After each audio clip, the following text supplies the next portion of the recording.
नमस्कार, बहुत स्वागत है आपका इंडिया न्यूज राजस्थान में। मैं आपके साथ सिमरन पटेल। इस वक्त आप देख रहे हैं प्रदेश का सबसे भरोसेमंद news channel India news Rajasthan.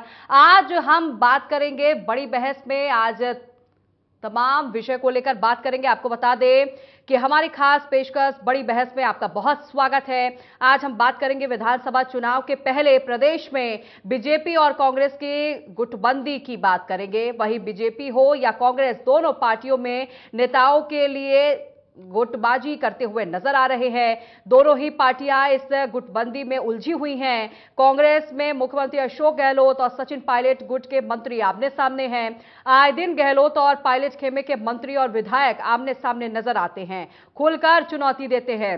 मुख्यमंत्री अशोक गहलोत के मंत्री हैं रामलाल जाट। 2 दिन पहले उन्होंने पूर्व डिप्टी सीएम और अपनी ही पार्टी के विधायक सचिन पायलट पर निशाना साधा। रामलाल जाट ने कहा कि कांग्रेस के कुछ नेता राजस्थान में कांग्रेस की सरकार के खिलाफ करते हैं और दिल्ली में जाकर उनकी तारीफ करते हैं, आला कमान के पक्ष में बोलते हैं। ये दोगलापन है, ये गलत तरीका है। जाट ने आगे कहा कि कांग्रेस हो या चाहे जो पार्टी, काम करो, सबको साथ लेकर चलो, पद सबको चाहिए। वही परमानेंट राजनीति में कोई नहीं रहता। आज मुख्यमंत्री जी हैं तो कल कोई और रहेगा। जब आला कमान फैसला कर देता है तो मानना ही चाहिए, रोज बयानबाजी नहीं करनी चाहिए। वही इतना ही नहीं, आपको जानकारी दे दे, जाट ने कहा कि कांग्रेस में अनुशासन नहीं है, हमारे यहां अनुशासन हो नहीं है, और वही बीजेपी और आरएसएस में अनुशासन है। चाहे वो किसी भी नेता को टिकट काट दे या टिकट दे, फिर भी वो चुनाव जीतता है। एक जमाने में कांग्रेस ने अनुशासित थी, इसीलिए हम जैसा चाहते थे टिकट काट देते थे और जीत भी जाते थे। आज कांग्रेस में अनुशासन की कमी है। वही आपको बताएं कि उन्होंने कहा कि आज कांग्रेस के खिलाफ बोलने वालों पर कार्रवाई नहीं हो रही है। अनुशासित नहीं रहेंगे तो जीत कैसे पाएंगे? इसीलिए पार्टी में अनुशासन पर ध्यान देना चाहिए। जो लोग अनुशासन तोड़ते हैं उनके खिलाफ बोलते हैं और उनके खिलाफ अनुशासनात्मक कार्रवाई होनी चाहिए।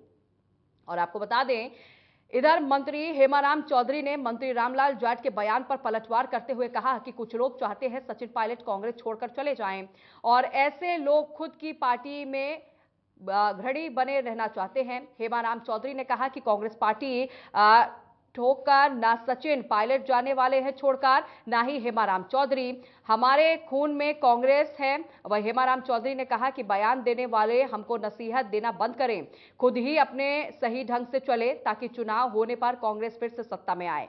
हेमाराम बोले कि कुछ लोगों ने मिलकर चौकड़ी बना रखी है, इससे ना तो कांग्रेस मजबूत होनी है, ना ही सरकार वापस आने की गुंजाइश रहेगी।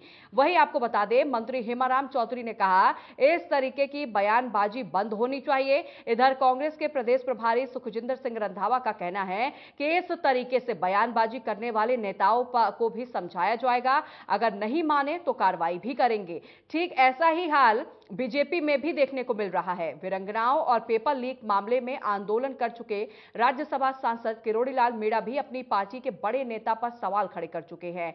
इस बीच सवाल उठाते हैं कि बीजेपी कांग्रेस में कितने गुट हैं, गुटबंदी के साथ दोनों ही दल कैसे नैया पार लगेगी। और देखिए, सवाल यह भी कि बीजेपी हो या कांग्रेस, हर दिन एक तरह के नए बयान सामने आ रहे हैं। इस नए बयानों, नए विवादों से पार्टी को कितना नुकसान होगा, कितना फायदा होगा, इसके अलावा कई और भी सवाल उठते हैं जिस पर आज हम बड़ी बहस करेंगे और दोनों पार्टियों के नेता भी हमारे साथ जुड़ेंगे।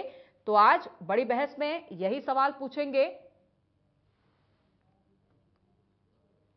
तो देखिए, आपको बता दें कि लगातार जो बयान है, यहाँ की सरकार के कांग्रेस के खिलाफ बोल के और 2 लाइन राहुल गांधी जी के पक्ष में बोल देते हैं। यहाँ की सरकार के खिलाफत बात करके आलाकमान के पक्ष में बोल देते हैं 2 लाइन, तो उनका काम भी हो जाएगा, सरकार भी नहीं आवे और आलाकमान भी राजी है। इस तरह का दोगलापन जो करते हैं वो गलत तरीका है। रहना है तो कांग्रेस में रहो, काम करना, कांग्रेस में काम करें, कांग्रेस को साथ लेकर चलें, सबको पद मिलेगा, एक उम्र के अनुसार होती है। परमानेंट कोई आदमी राजनीति में नहीं रहता। आज मुख्यमंत्री जी रहे तो आज कोई परमानेंट मुख्यमंत्री थोड़ी रहेंगे, जनता चाहेगी जब तक रहेंगे। आज उनकी भी एज हुई तो नए लोगों को मौका मिलेगा, तो समय समय के अनुसार हमेशा मिलता है तो सबको मिलेगा। ऐसी मांग होती आई है, करनी भी चाहिए। लेकिन जब जॉइंट फैसला जब आलाकमान कर देता तो उसको मानना चाहिए, बजाय उसके रोज ही अंगुली करने का काम नहीं करना चाहिए। तो ये जो हमारे नेता आपस में करते हैं, कभी दिल्ली से स्टेटमेंट आता, कभी साउथ से आता, कभी नॉर्थ ईस्ट से आता, जिनको राजस्थान की भौगोलिक स्थिति का ही पता नहीं वो भी स्टेटमेंट दे रहा। जिनको विधायक जो चुनते हैं तो विधायकों से पूछें। अब विधायक जो अनुशासन में रहेगा तो कांग्रेस का कार्यकर्ता विश्वास करेगा। इसलिए मेरा व्यक्तिगत मानना है, अनुशासन में आर्मी रहती है, अनुशासन में पुलिस रहती है, तो वो फतेह होती है, जीत के आते हैं। अनुशासन में जो पार्टी, आज भारतीय जनता पार्टी नरेंद्र मोदी जी के अनुशासन में बैठी हुई है, आरएसएस उनके संगठन, ऐसे ही भारतीय जनता पार्टी अनुशासन में है, तो चाहे जिसको टिकट काट रहे हैं, चाहे जिसको टिकट दे रहे हैं, तो वो जीत रहे हैं। एक जमाने में कांग्रेस अनुशासन में थी, तो हम चाहे जैसे हम भी टिकट काट रहे हैं, हम जीत रहे थे। आज हमारा अनुशासन बिगड़ा है, क्योंकि जो खिलाफ बोलने वाले पे कार्रवाई नहीं हो पा रही। मैं भी खिलाफ बोलूं तो मेरे पे भी कार्रवाई हो, तो अनुशासन में रहेंगे तो हम जीत पाएंगे। का बयान वीडियो मैंने भी सुना। ये जो बयान दे रहे हैं, किस आधार पे दे रहे हैं, क्या सोच के दे रहे हैं, ये मेरे समझ से परे की बात है। कांग्रेस के सिवाय कभी कुछ सोचा नहीं। इंदिरा जी जब कांग्रेस से अलग हुई थी ना, जब हम जेल में गए थे कांग्रेस के, और कांग्रेस के बड़े बड़े धुरंधर जो 52 से लेके कांग्रेस के लाभ उठाया, वो सब खिसक गए थे। हम लोग इंदिरा जी के टाइम में जेल गए थे, और फिर बाद में कांग्रेस ने हमारे को जब भी आदेश दिया, हमने उस आदेश की पालना की। 1980 में मेरे को आदेश दिया कि आपको गुड़ामालन से चुनाव लड़ना है, और मेरा गुड़ामालन से कोई वास्ता ही नहीं, कोई लेना देना नहीं, मैं किसी को जानता नहीं, न मुझे कोई जानता। फिर भी पार्टी का आदेश था कि आपको लड़ना पड़ेगा। गंगाराम जी जैसे महान किसानों के मसीहा, उनके सामने मेरे को पार्टी ने आदेश दे दिया। फिर भी मैंने पार्टी के आदेश को माना, मैंने मना भी किया, लेकिन आखिरी पार्टी ने कहा नहीं, आपको आदेश हमारा मानना पड़ेगा। मान करके चुनाव लड़ा। और अब पूरी लंबी सारी बात बताने की जरूरत नहीं। जब जब भी पार्टी ने जो आदेश दिया, मैंने कभी पार्टी से न एमएलए का टिकट मांगा, न कभी मंत्री पद मांगा, न कभी नेता प्रतिपक्ष बना। जो जिम्मेदारी दी उसको ईमानदारी से निभाई। जब मुझे नेता प्रतिपक्ष बनाया तो मैंने राजस्थान में कांग्रेस की सरकार लाने के लिए टिकटों को देने का जब निर्णय की बात होती थी, उस समय एक ही चीज़ देखता था कि कौन सा उम्मीदवार जीत के आ सकता है, उसको उम्मीदवार बनाया जाए। तो उसको बनाया। ये नहीं देखा कि ये चुनाव जीतने के बाद में किसके साथ रहेगा, किसको मुख्यमंत्री बनेगा, किसके पक्ष में रहेगा, किसके खिलाफ में रहेगा। क्योंकि मैं तो मुख्यमंत्री की दौड़ में था ही नहीं, इसलिए मुझे तो उससे कोई मतलब नहीं। वो ये चाह रहे हैं कि इस तरह से करें जैसे कि ये कांग्रेस छोड़ के चले जाएं, और फिर हम ही कांग्रेस के धनी बने रहें। तो कांग्रेस छोड़ के न पायलट साहब जाने वाले हैं, न हेमाराम जाने वाला है। हमारे खून में कांग्रेस है। और ये तो पहले मंत्री थे, एक बार इनको हटाया गया था। क्यों हटाया गया था, क्यों हटाया गया, उसका तो पहले बता दे, कोई तो कारण होगा। अब हमको नसीहत दे रहे हैं, इनको ये हमको नसीहत देना बंद करें और खुद ही अपने ठीक ढंग से चले, जिससे कि कांग्रेस वापस आए। ये जो है ना, इसलिए ये इस तरह एक कुछ लोग मिल करके कोई चौकड़ी बना ले। एक चौकड़ी से न तो सरकार कांग्रेस मजबूत होगी, न वापस सरकार आने की कोई गुंजाइश रहेगी। इसलिए इनसे मेरा करबद्ध निवेदन है कि आप ऐसे बयानबाजी बंद कर दें। जिनको हमने तो चिट्ठी भेजी, और ये दौरा जो है राहुल जी का है, कि राहुल गांधी जी का, वो कहीं और बिजी होंगे, उनका जो दूसरा जी कोई अगर कोई नहीं आ सका तो उनके मैसेज भी आए हैं कि हम इस वजह से नहीं आए। मेरा ख्याल कि ऐसी कोई इतनी बड़ी बात नहीं है। अब परसों से हमारा जो है वो डिस्ट्रिक्ट वाइज चलेगा। डिस्ट्रिक्ट के बाद कॉन्स्टिट्यूंसी वाइज काम लेकर जाएंगे, और जो घर की राजनीति किसी के ऊपर कभी ईद भेज दो, कोई और भेज दो, कोई ऐसे निकाल दो।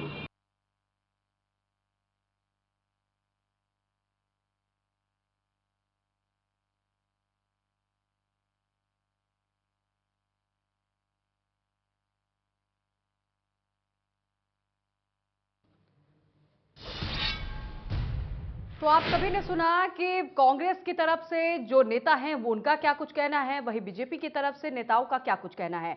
तो चलिए आज चर्चा की शुरुआत करते हैं। हमारे साथ कांग्रेस के नेता आर तिवारी जी जुड़े हुए हैं। आर जी, आपका बहुत स्वागत है।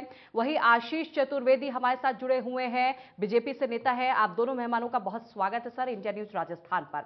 सबसे पहले सवाल मेरा आर जी आप ही से है, सब कुछ पार्टी में ठीक है सर?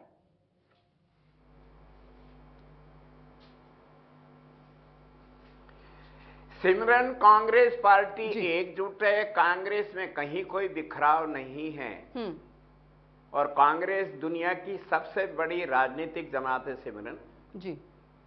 कांग्रेस में आंतरिक जो कांग्रेस जिसने देश के आजादी के बाद में देश के लोगों की भावना के अनुसार लोकतंत्र का हमने संविधान में इसका प्रावधान रखा, तो कांग्रेस पार्टी में भी आंतरिक लोकतंत्र है, ये मैं कहना चाहता हूं मुख्य रूप से जी। 1885 में कांग्रेस का जन्म हुआ।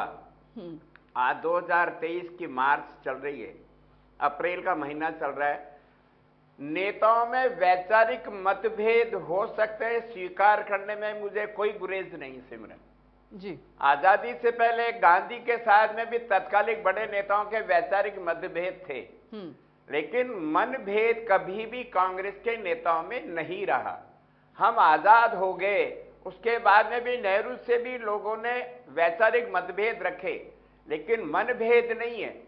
और आज राजस्थान में सरकार कांग्रेस की है, तो कांग्रेस के साथियों में, कांग्रेस के नेताओं में किसी मुद्दे पर उनके विचार अलग हो सकते हैं, लेकिन जब चुनाव में हम जनता के बीच में जाते हैं, अपनी नीतियों को लेकर के जाते हैं, अपने कार्यक्रमों को लेकर के जाते हैं जी, तो हम सब मतभेद भुला करके हम एक होते हैं मन से और हम वहां जीत करके आते हैं, जनता को जो चाहिए देने की कोशिश करते हैं।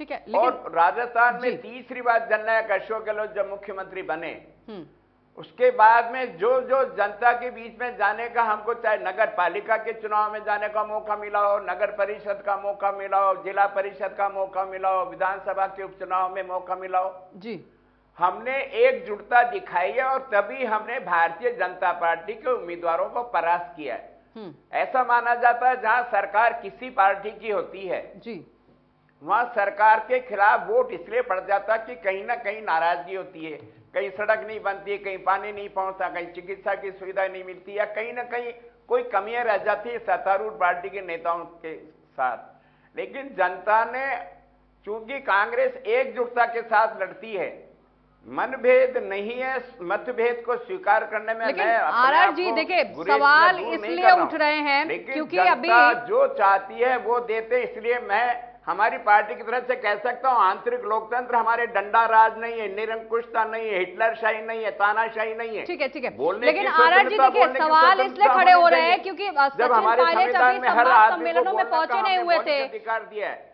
आर जी सुन लीजिए, सवाल इसलिए अभी खड़े हो रहे हैं कि सब कुछ पार्टी में आपके ठीक है या नहीं, क्योंकि अभी जो संभाग सम्मेलन हुआ था उसमें पायलट पहुंचे नहीं हुए थे, उनके ना पहुंचने पर तमाम तरह के सवाल आप ही के विधायक करते हुए नजर आ रहे हैं। इसी वजह से सर पूछा जा रहा है कि पार्टी में सब कुछ ठीक है ना? नहीं सिमरन, मैंने फिर कहा उनकी व्यक्तिगत व्यस्तता होगी, बुलाया तो सभी को जाता है, वो हमारे राजस्थान के बड़े नेता है, उप मुख्यमंत्री रह चुके हैं, हमारे प्रदेश कांग्रेस। लेकिन आर जी ये बड़ा सम्मेलन था, राहुल गांधी को लेकर ये सम्मेलन था, ये राहुल गांधी को लेकर सम्मेलन था सर, ऐसे में कौन सी व्यवस्था, कहां बिजी थे वो?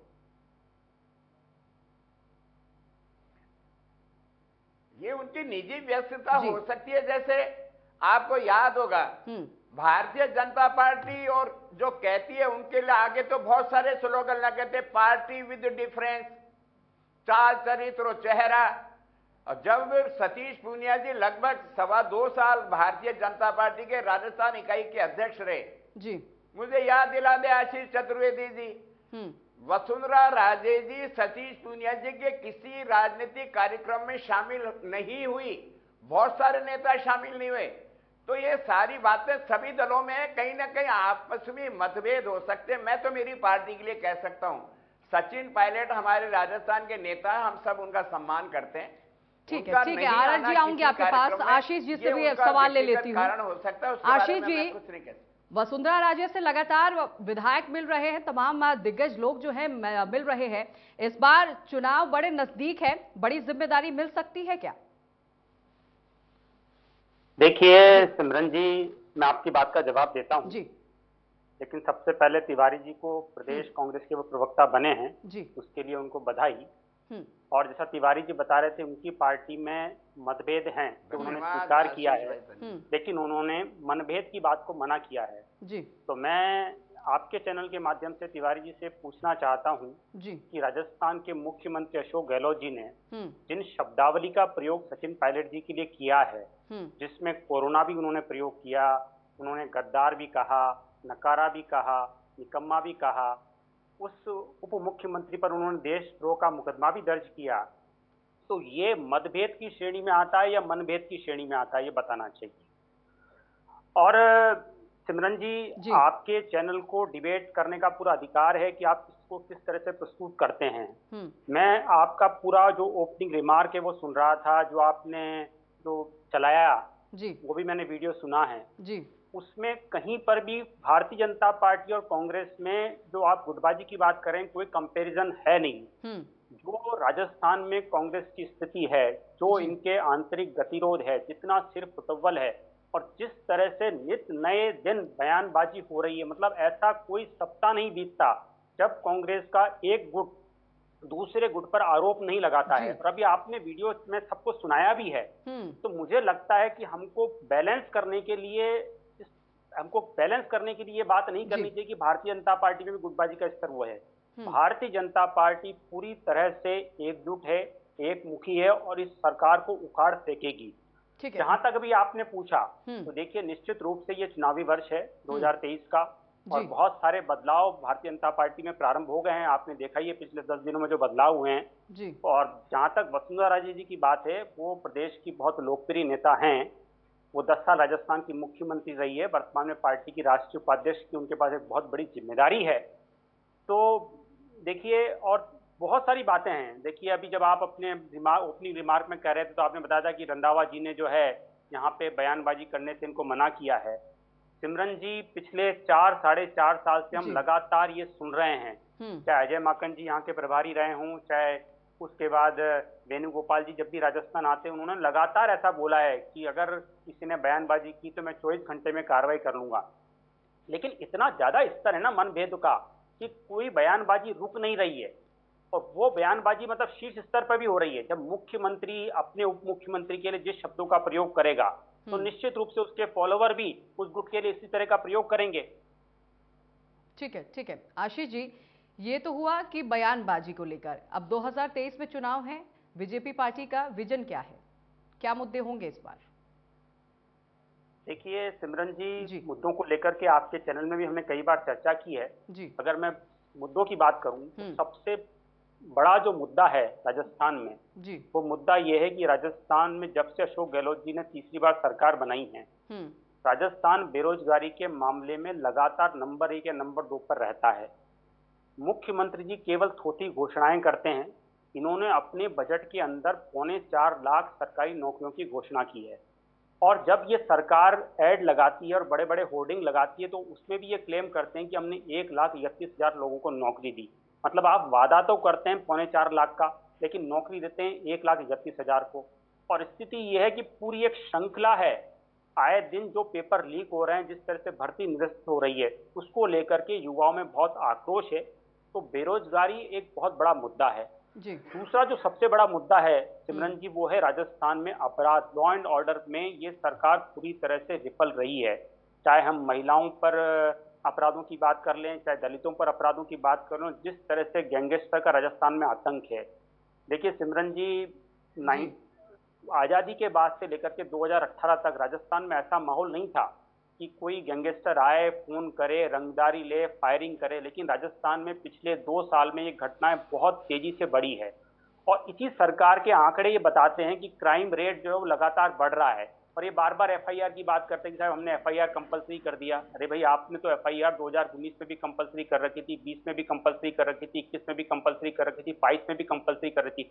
फिर ये बताना चाहिए ना कि क्या कारण है कि आपके जो केसेस है उसमें लगातार बढ़ोतरी हो रही है। तीसरा जो मुद्दा है, देखिए सिमरन जी, वो ये है कि राजस्थान में जिस तरह की भ्रष्ट सरकार है, आए दिन आप देखिए पूरे देश में, अगर हम बात करें ट्रैप की बात करें या आय से अधिक संपत्ति के मामलों की बात करें, तो पूरे देश में राजस्थान नंबर 2 है। आशीष जी, ये तो देखिए विपक्ष के नाते ये आप कहेंगे और ये सभी का अधिकार होता है, अगर विपक्ष है तो सरकार की जो कमियां हैं वो गिनाएं। साल का अंत बस चुनाव होने वाला है 23 में, बहुत कम महीने बचे हुए हैं।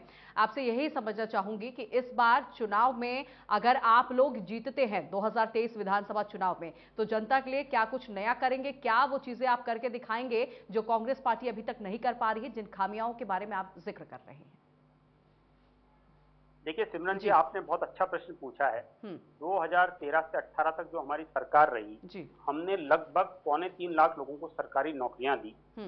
अगर हम बात करें तो हमने राजस्थान में पूरे देश के इतिहास में एक भामाशाह स्वास्थ्य योजना प्रारंभ की थी, जिससे हमने लोगों को जो है मेडिकल हेल्थ इंश्योरेंस दिया था, जिसको कि अशोक गहलोत जी सरकार ने आए जब, तो 2 साल तक उसको बंद रखा, और फिर जब इनको लगा कि ग्राउंड लेवल में स्थिति बहुत खराब हो रही, तब इन्होंने उसको नए नाम से चिरंजीवी योजना प्रारंभ की। देखिए, इस सरकार ने जो भी योजनाएं प्रारंभ की वो हमारी ही सरकार की योजना है।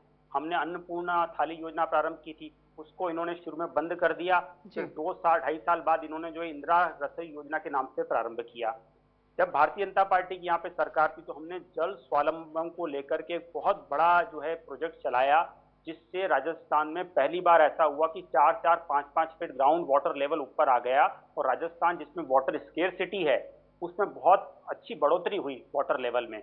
तीसरा, हमने जितने भी ग्रामीण गौरव पथ थे आप देखिए उनमें निर्माण किया, मतलब आजादी के बाद से पहली बार गाँव में पक्की सीसी सीमेंट की सड़कें बनी हैं, और ऐसे बहुत सारे कार्य हैं। ये सरकार तो लैपटॉप ही नहीं बांट पाई। आप देखिए पिछले 4 साल में ये सरकार किसी विद्यार्थी को लैपटॉप दे नहीं पाई है।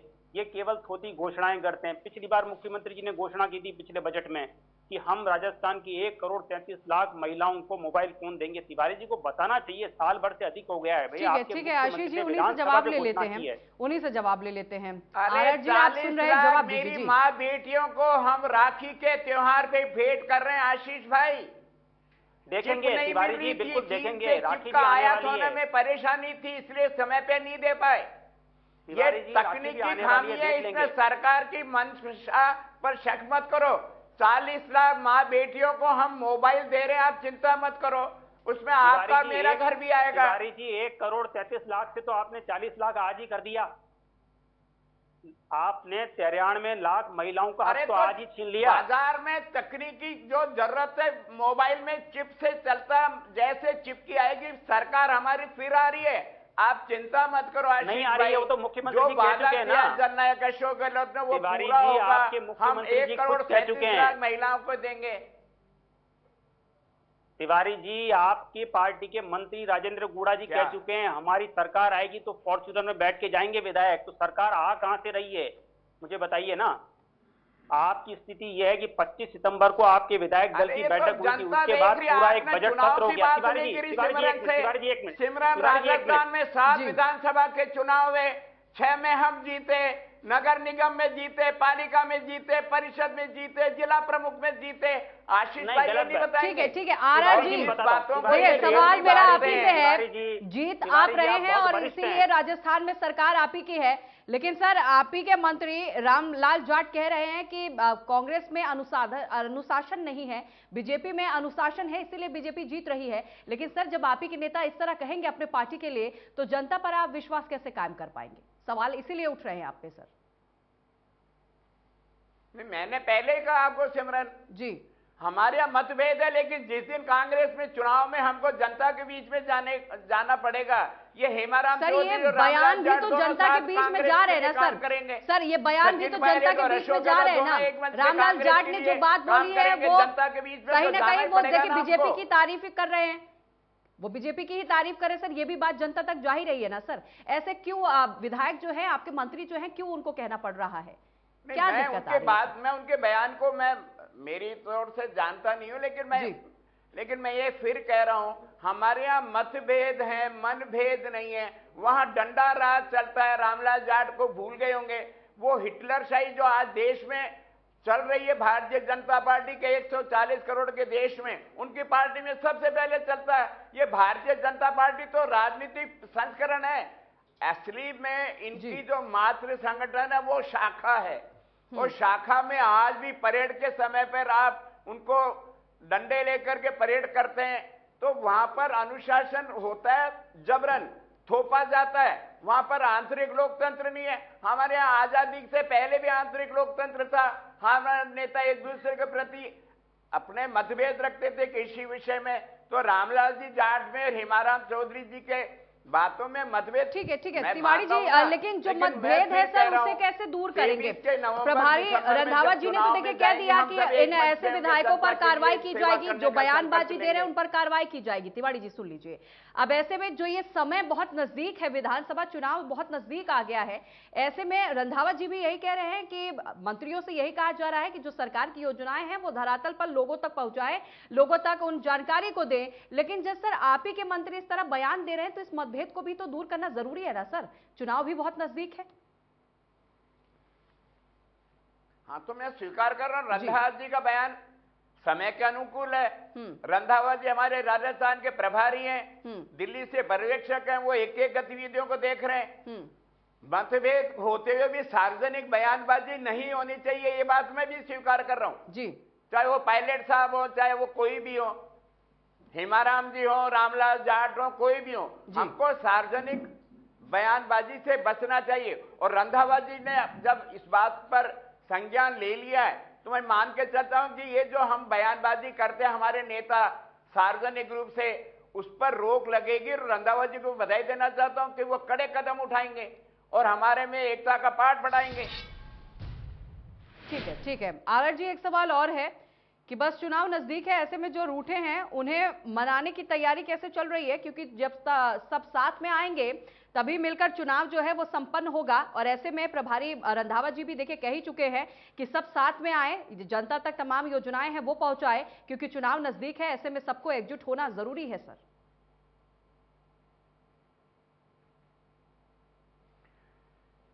सिमरन, अभी 1 अप्रैल को जी जयपुर संभाग का सम्मेलन हुआ हमारे जयपुर शहर के सांगनेर विधानसभा के स्टेडियम में जी। आपने देखा होगा, आपके साथी भी पहुंच होंगे हमारे न्यूज चैनल के जी। वहां पर जो मतभेद वाली बातें आती हैं जी, वहां पर पूरे राजस्थान ने देखा होगा कि वहां हमारे यहाँ जो आपस में गुटबाजियों की जो बात करते हैं, वहां पर हम सब एक थे। वहां पर किसी भी गुट का कोई विधायक हो, वहां पर वो शरीक था और कांग्रेस को मजबूत करने के लिए सबने संकल्प लिया हाथ ऊंचा करके। इसलिए मैं स्वीकार करता हूं हमारे यहाँ मतभेद है, मनभेद नहीं है। और जो जननायक अशोक गहलोत ने अब की बार शासन नहीं किया, मैं आशीष भाई से कहना चाहता हूं जी, 1,46,000 बेटे बेटियों को हमने सरकार में नौकरी दी या नहीं दी? वादा किया था हमने नौकरी देने का, लेकिन सिमरन 2 साल तो पूरे देश में कोरोना महामारी ने देश के सारे ढांचे को अस्त व्यस्त कर दिया था। हम एक दूसरे को देख नहीं सकते थे, सड़क पे निकल ही नहीं सकते थे। तो 2 साल का कार्यकाल तो कोरोना के भेंट चढ़ गया। उसके बावजूद अशोक गहलोत ने अब की बार सुशासन और सामाजिक सुरक्षा देने की बात की और मैं आशीष भाई को धन्यवाद देना चाहता हूं। अशोक गहलोत खुद कहते हैं जननायक कि अगर भारतीय जनता पार्टी ने जनता के हित की कोई योजना चलाई, हमने उसको बंद नहीं किया। अगर भामाशाही योजना थी, हमने उसको बढ़ाया। हमने 10 लाख रुपए किया, 10 लाख रुपए तक इलाज करेंगे, नाम बदला। हमने 5 लाख रुपए का प्रति व्यक्ति बीमा भी किया। और आज हमने 1 अप्रैल से राजस्थान देश का वो सिरमौर है चिकित्सा क्षेत्र में, हमने राइट टू हेल्थ, आम आदमी का चिकित्सा का अधिकार हमने देश में लागू किया। देश में वकीलों के खिलाफ में जो कुछ मुकदमे होते हैं, मारपीट होती है, राजस्थान पहला देश है, राजस्थान पहला राज्य जहां हमने वकीलों के बचाव के लिए वकील का प्रोटेक्शन हमने उनको संरक्षण दिया। तो राजस्थान की सरकार आम आदमी के साथ जुड़े, उसको हमने 2000 अंग्रेजी माध्यम के स्कूल खोले। हमने महात्मा गांधी स्कूल के माध्यम से उन गरीब बच्चों को जो 5 स्टार स्कूलों में जा नहीं सकते आर्थिक स्थिति से, हमने उनको अंग्रेजी मॉडल के स्कूल में एडमिशन दिया। हमने आम आदमी को 1000 रुपया महीना, जो महिला 55 साल की है या पुरुष 60 साल का है, हमने प्रति माह 1 करोड़ नागरिकों को उनके घर बैठे सामाजिक सुरक्षा दे रहे हैं। सिमरन जी, ये सारी बातें कहना चाहता हूं कि, लेकिन आशीष भाई एक जवाब दो। वसुंधरा राजे जी के जमाने में राजस्थान के 13 पूर्वी राजस्थान के जिलों के लिए वसुंधरा राजे जी ने एक सपना देखा था, यहाँ के लोगों को पीने का पानी मिले, यहाँ के किसानों को सिंचाई के लिए पानी मिले। देश के प्रधानमंत्री मोदी उस समय भी थे, आज भी हैं। आज हमारे राजस्थान के सांसद जोधपुर के गजेंद्र सिंह शेखावत जल संसाधन मंत्री हैं भारत सरकार में, एआरसीपी को आगे बढ़ा रहे हैं, योजना आपकी स्वीकार कर रहे हैं। 2.5 करोड़ नागरिकों को पीने का पानी मिले, अगर उसको ठीक है। आरएस जी आऊंगी फिर से आपके पास, आशीष जी से भी सवाल कर लेती हूँ। आशीष जी, और तो आपके भी पार्टी में मची है सर, किरोड़ी लाल मीणा लगातार बयान आपके भी पार्टी के खिलाफ ही बोलते रहते हैं, आप ही के पार्टी के वो नेता हैं। ऐसे में अब ये जो दौर है, वसुंधरा राजे से तमाम जो आपके विधायक हैं, मंत्री हैं, मुलाकात कर रहे हैं। मुख्यमंत्री का चेहरा कौन होगा सर इस बार बीजेपी की तरफ से, क्योंकि इस चेहरे को लेकर भी बीजेपी में खूब लड़ाई है। देखिए सिमरन जी, भारतीय जनता पार्टी का चुनाव में मुख्यमंत्री का चेहरा कौन होगा या नहीं होगा, इसको तय करने का अधिकार जो हमारा पार्लियामेंट्री बोर्ड है उसको है। और उसको लेकर के हमारे प्रदेश के सभी वरिष्ठ नेताओं के, इंक्लूडिंग वसुंधरा राजे जी के भी स्टेटमेंट आ चुके हैं कि केंद्रीय नेतृत्व जो भी इस बारे में फैसला करेगा, राजस्थान के सभी लोग उसको मानेंगे। भारतीय जनता पार्टी में जो अनुशासन का स्तर है उसकी आप कांग्रेस से तुलना भी नहीं कर सकते हैं। और मुझे लगता है शायद रामलाल जाट जी ने जो बात कही है वो काफी सही भी है। कांग्रेस की स्थिति क्या है सिमरन जी की, अपने राहुल गांधी जी की जब राजस्थान में भारत जोड़ो यात्रा आने वाली थी तो 30 नवंबर को जो इनके संगठन महामंत्री केसी वेणुगोपाल जी वो राजस्थान आए थे, और उस समय के पहले लगातार बहुत बयानबाजी हो रही थी। तो उन्होंने अशोक गहलोत जी और सचिन पायलट जी को साथ में खड़ा करके कहा कि this is the new face of Rajasthan. और उन्होंने कांग्रेस के सभी नेताओं को हड़काया भी कि अगर किसी भी मंत्री ने, किसी भी नेता ने अगर कोई बयानबाजी की तो मैं 24 घंटे में जो है उसको हटा दूंगा। लेकिन आप देखिए, ऐसा कहने के बाद तुरंत 2 दिन बाद ही राजस्थान के मुख्यमंत्री जी का एक बयान आता है कि जो ये सचिन पायलट जी हैं, ये राजस्थान में कोरोना की उन्होंने उसको उपाधि दे दी कि हमारी पार्टी में भी एक कोरोना आ गया है। और ये अनुशासन की बात कर रहे हैं, ये आंतरिक लोकतंत्र की बात कर रहे हैं तिवारी जी। 25 सितंबर को आपकी पार्टी की विधायक दल की बैठक हुई थी, बुलाई गई थी, बैठक तो नहीं हुई थी, बैठक बुलाई गई थी, जो कि हो नहीं पाई थी। स्थिति यह है 25 सितंबर से आज पूरे लगभग 6 महीने होने वाले हैं, जिसमें एक बजट सत्र भी हो गया है। इनको इतना डरे गुटबाजी का सिमरन जी की ये विधानसभा सत्र में भी विधायक दल की बैठक नहीं बुला पा रहे हैं। आप देखिए स्थिति यह है, तो कोई कंपैरिजन है ही नहीं। मतलब जिसे कहते हैं ना, भारतीय जनता पार्टी में अगर आप जो किरोड़ी लाल मीणा जी की बात कर रही थी सिमरन जी, किरोड़ी लाल मीणा जी हमारे भारतीय जनता पार्टी के बहुत वरिष्ठ नेता हैं, पार्टी के सांसद हैं, सरकार में मंत्री भी रहे हैं। वो उनका सारा रोष इस सरकार के खिलाफ है। चाहे बेरोजगारों की बात कर लें, चाहे वीरांगनाओं को न्याय दिलाने की बात कर लें, चाहे हिंदू धर्म की बात कर लें, उन्होंने तमाम जो भी आंदोलन किए हैं, चाहे आमगढ़ पहाड़ी वाला आंदोलन किया है, वो सारे वो आंदोलन हैं जो कि जनता के हित से जुड़े हुए हैं। तो भाई हमारी पार्टी के नेता है ना, अगर जनता के लिए वो आंदोलन कर रहे तो इसमें दिक्कत क्या है? ठीक है, तो क्या तैयारी है सर, बीजेपी की क्या कुछ तैयारी है? आप कह रहे हैं कि कांग्रेस पार्टी ने कुछ काम ही नहीं किया।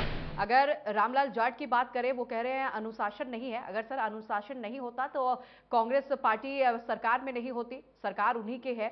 तो खैर आपसे यही समझना चाहूंगी कि बीजेपी की किस तरह तैयारी है, क्या कुछ नए मुद्दे जो आप जनता के ले जाएंगे? के चुनाव में इनकी जमानतें जब्त करवाई है, एक जगह पे इनको चौथे नंबर पे, इनका तो नंबर ही नहीं आया। तिवारी जी मैं जवाब देता हूं। नगर परिषद में, निगम में हमने तिवारी जी मैं जवाब देता हूं। तिवारी जी, राजस्थान में कितने नगर निगम है बताइए मुझे आप। तिवारी जी 6 नगर तिवारी जी, तो नगर निगम में हमने जीत हासिल नहीं की। कितने हैं, कितने बताइए ना। सरकार के खिलाफ नगर निगम बताइए तिवारी जी। अगर विधानसभा के चुनाव में हमने 7 विधानसभा में से 6 विधानसभा में जीती, नगर निगम की बात की तिवारी जी, विधानसभा के चुनाव में आपकी जमानत जब्त हुई है नहीं हुई? राजस्थान में 10 नगर निगम हैं, उन 10 नगर निगमों में मैं 5 भारतीय जनता पार्टी के मेयर हैं, बहुमत कांग्रेस का है, महापौर हमारे हैं। राजस्थान में जिला प्रमुखों में हमसे आपने सुनिए तिवारी जी, राजस्थान में 33 जिले हैं, भारतीय जनता पार्टी के 20 जिलों में जिला प्रमुख है। बताइए आप, ये सत्य है या नहीं है? ऐसा पहली बार हुआ है कि जिसकी सरकार है उससे विपक्षी पार्टी के ज्यादा जिला प्रमुख हैं। में आपने चुनाव में बढ़त लिए मना नहीं कर रहा हूं ना, स्वीकार कर रहा हूं। बोला अभी तो बोला आपने, अभी आपने मेयर के लिए बोला कि हमारे मेयर ज्यादा हैं। कहां मेयर ज्यादा? आपके 5 भारतीय जनता पार्टी के, 5 कांग्रेस के हैं। इसके पहले का ये इतिहास रहा था कि जिसकी राजस्थान में सरकार होती थी सभी नगर निगम के मेयर उसी पार्टी के होते थे। आपने जो आरोप लगाए महिला अपराधों में प्रथम और गुंडागर्दी में प्रथम, उसके बावजूद अगर हम आपके पास में बराबर में, ये तो फिर जीत हमारी है ना आशीष? मेरी बात सुनिए तिवारी जी, मेरी बात सुनिए तिवारी जी, ये फैक्ट है कि राजस्थान की जो सरकार है ये लॉ एंड ऑर्डर के फ्रंट पे पूरी तरीके से नाकाम साबित हुई है। अगर आपको लगता है कि राजस्थान की सरकार ने बहुत अच्छा काम किया है, आशीष जी आप मेरा सवाल सुनिए सर।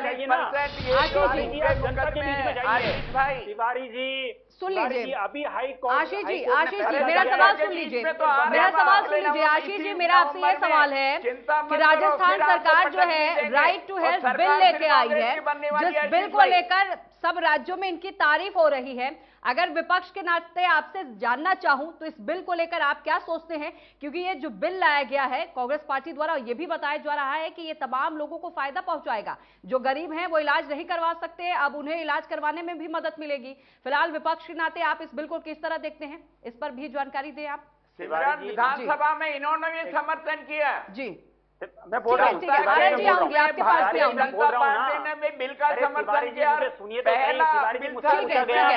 आर जी बिल आ चुका है, पूछने दीजिए। आप तो बिल लाए ही हैं सर, इसीलिए तो विपक्ष से सवाल पूछ रहे थे सर, बिल पर विपक्ष की क्या राय है? सिमरन जी, भारतीय जनता पार्टी ने राइट टू हेल्थ का विधानसभा में समर्थन किया है और जो संशोधनों की हमने मांग की थी, आप देखिए अल्टीमेटली जो सेटलमेंट हो रहा है आज वो उन्हीं बिंदुओं पर हो रहा है जो भारतीय जनता पार्टी के जो उस समय नेता उप नेता प्रतिपक्ष थे, जो अभी वर्तमान में नेता प्रतिपक्ष बने, राजेंद्र राठौड़ जी ने कहा था कि भाई सरकार जो है ये तो उन हॉस्पिटल्स में राइट टू हेल्थ लागू करे जो प्राइवेट मेडिकल कॉलेजेस हैं, सरकारी मेडिकल कॉलेजेस हैं, पीएचसीज हैं, सीएचसीज हैं, डिस्ट्रिक्ट हॉस्पिटल्स हैं, जिन्होंने सरकार से कोई अनुदान लिया है।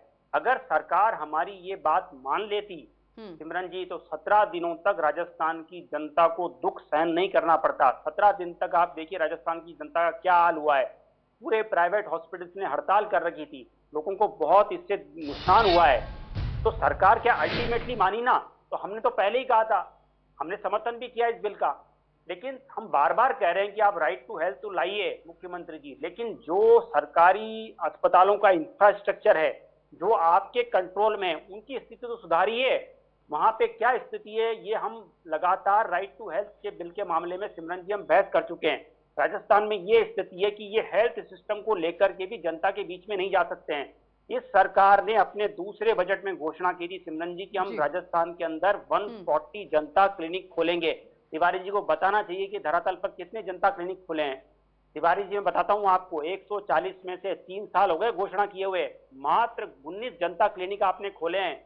जो पीएचसीज की बात करूं, जो 2500 पीएचसीज में से 1500 पीएचसीज ऐसी हैं जो सिंगल डॉक्टर के भरोसे चल रही है।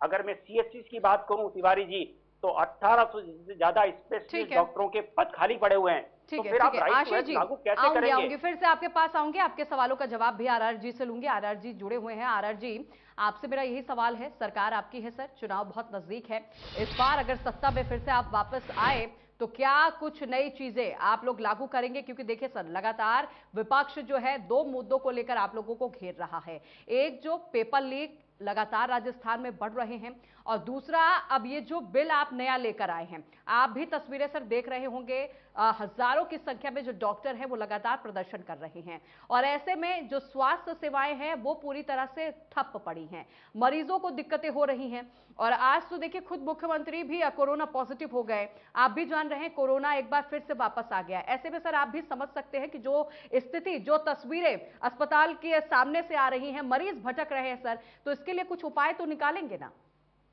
क्योंकि डॉक्टर्स कह रहे हैं ये बिल लाने के बाद उन पर बोझ जो है और बढ़ जाएगा। सिमरन, मैं सबसे पहले तो आशीष भाई को मैं धन्यवाद देना चाहता हूं।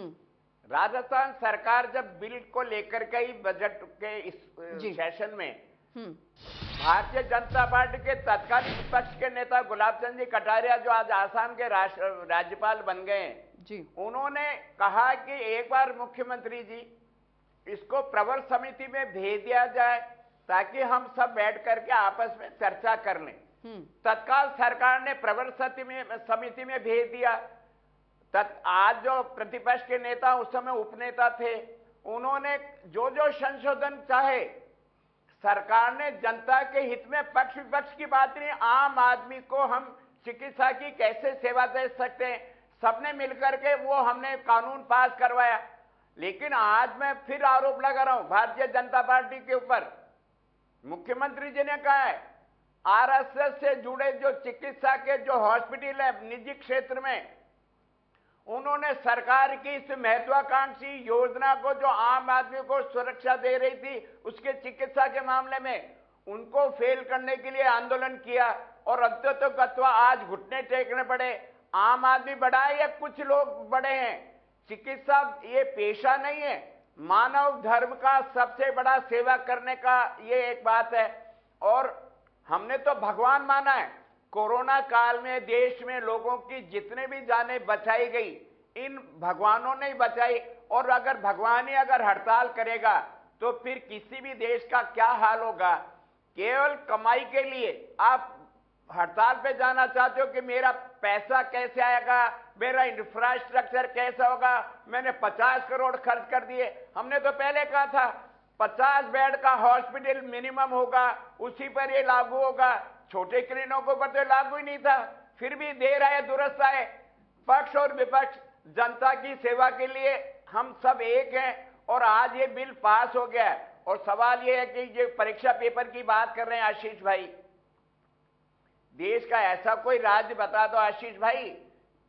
और सबसे बड़ा तो आपके यहाँ बुलडोजर वाला राज्य है। उत्तर प्रदेश में कितने पेपर लीक होते हैं, प्रधानमंत्री जहां जन्मे गुजरात में कितने पेपर लीक होते हैं, हरियाणा में कितने पेपर लीक होते हैं, उत्तराखंड में कहां होते हैं। ये राजस्थान की समस्या नहीं है आशीष भाई, ये देशव्यापी समस्या है। फिर भी सिमरन जननायक अशोक गहलोत भारत का पहला एक अकेला ऐसा राज्य बनाया राजस्थान को। उन्होंने नकल विरोधी सख्त कानून लाया, सख्त कानून जैसे राइट टू हेल्थ हम लेके आए। परीक्षा में नकल करने वालों को हमने जिंदगी भर के लिए परीक्षा से वंचित कर दिया। जो परीक्षा पेपर लीक में थे हमने उनको गिरफ्तार किया, जेल में भेजा, और अवैध रूप से जो कमाई करके उन्होंने अपने मकान बनाए थे हमने बुलडोजर से उनको तहस नहस किया। तो सरकार अपना काम कर रही है जनता के बीच में। हम 100 यूनिट फ्री देने वाले, राजस्थान के इतिहास में 1956 में बना राजस्थान। 1 अप्रैल से हर प्रति माह हर परिवार को 100 यूनिट बिजली फ्री। ऐसा कोई है राजस्थान में आशीष भाई? आपके यहाँ भी 2 बार मुख्यमंत्री वसुंधरा जी रही, सोचा था कभी? हमने 2000 यूनिट फ्री किसानों को। किसान को सिमरन हर महीने 2000 यूनिट तक अगर वो अपने खेत के लिए बिजली का उपयोग करेगा, 0 आएगा बिल। हमने महिलाओं को, वो महिलाएं जो उज्ज्वला योजना में बेरोजगारों को कितना रोजगार मिला सर? रोजगार कितना मिला सर ये भी बता दीजिए, क्योंकि रोजगार को लेकर भी लगातार विपक्ष सवाल करता है। 46,000 बेरोजगारों को हमने सरकारी नौकरियां दे दी है सिमरन ऑन रिकॉर्ड, और कम से कम 50,000 हम लोग अब अक्टूबर तक उनको सरकार की नौकरियां दे देंगे। ये तो सतत प्रक्रिया है। आशीष भाई बताएं, 2014 में वादा किया था देश के प्रधानमंत्री जी ने 2 करोड़ लोगों को, नौजवानों को हर साल नौकरी देंगे। 9 साल में 18 करोड़ अगर नौकरियां लग जाती, तो देश में ये आपस में भाईचारा नहीं खराब होता, चोरी डकैती ये नहीं होती। वो वादा भूल जाते हैं, कांग्रेस पर आप आ जाते हो। अरे भाई, देश के प्रधानमंत्री जी ने वादा किया था नहीं किया था, उनमें से कितने लोगों को नौकरियां दी? रेलवे में भी भर्ती बंद है, सैनिकों की भर्ती बंद है, आपने अग्निवीर योजना लिया है। देश के संसाधनों का आप निजी क्षेत्र में भेज रहे हो, तो फिर सरकार नौकरियां देगी कहां से? अडानी को और अंबानी को आप सारे संसाधन दे रहे हो, रेल आपने दे दी, हवाई जहाज आपने दे दिया, बंदरगाह आपने दे दी, सरकार के सड़कें आपने दे दी, फिर जनता की बेटे बेटी नौकरियां कहां करेंगे? निजी क्षेत्र में तो केंद्र सरकार पहल कर रही हो, राजस्थान सरकार पे आप आरोप लगा रहे हो। ठीक है आशीष जी, जवाब दीजिए। आप कह रहे हैं पेपर लीक राजस्थान में ही हो रहा है, तमाम ऐसे राज्य हैं जहां पर आपके ही सरकार है, चाहे हरियाणा की बात करें चाहे उत्तर प्रदेश की बात करें, वहां भी पेपर लीक होते हैं। और यहां अभी आप सुन रहे हैं आरआर जी कह रहे हैं कि लगातार कार्रवाई तो हो रही, कानून भी लाया गया है कि ऐसे लोगों पर सख्त कार्रवाई की जाएगी। देखिए सिमरन जी, ये सरकार बहुत देर से जागी है। जब इस सरकार को लगने लगा कि बेरोजगारी के फ्रंट पे या लॉ एंड ऑर्डर के फ्रंट पे हमारी बहुत किरकिरी हो रही है, तब जाके सरकार को लगा कि ये चुनावी वर्ष है। नहीं तो यही वो राजस्थान के मुख्यमंत्री हैं जो बुलडोजर मॉडल का विरोध करते थे और कहते थे कि वो बुलडोजर चलाना कोई सही तरीका थोड़ी है। अल्टीमेटली आप देखिए, जो राजस्थान के युवाओं में आक्रोश है, जिस तरह से पेपर लीक हो रहे हैं, इस सरकार को उसी मॉडल पे आना पड़ा जो उत्तर प्रदेश की सरकार ने देश की सरकारों को दिखाया है कि जो लोग अवैध तरीके से लिप्त हैं चीजों में, अगर आप उनकी अवैध संपत्तियों को बुलडोजर से गिरा रहे हैं तो इसमें कोई हर्ज नहीं है।